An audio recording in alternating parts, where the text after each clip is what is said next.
Morning, everyone. I don't normally do videos of myself doing tinctures. I'm kind of camera shy, but I'm right now making a lemon balm tincture and lemon balm oil. So I'm going to quickly show you. I've had my friends ask me to do some more videos of making herbal tinctures, which are pretty simple. Just some of them require a little more work than others, but the harvesting is probably the hardest part.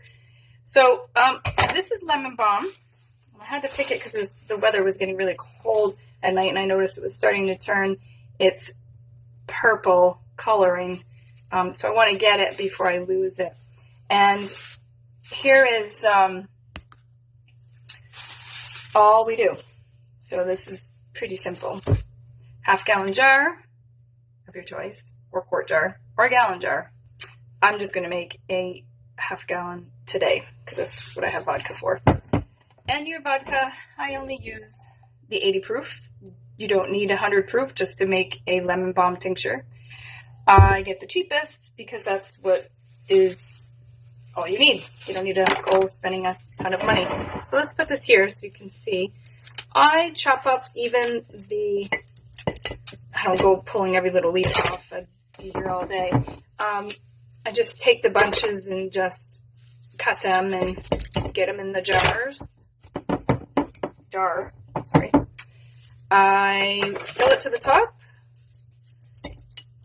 and this is pretty much all you do. Kind of these hard ones I'm not going to put in there. The hard stems I'll just pick off the end.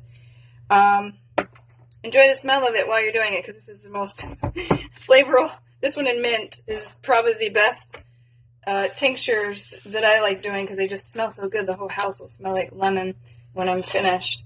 You will let this sit for 4 to 6 weeks, and then you'll tincture it.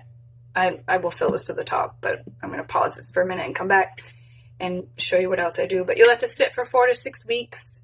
Some let them sit for 8 weeks. Just depends. I've been doing it for so long I can tell, whether it's done or not, whether to let it sit a little longer. But 8 weeks should be plenty. Even 6 weeks should be plenty. I'm going to fill this up, and I'll be right back.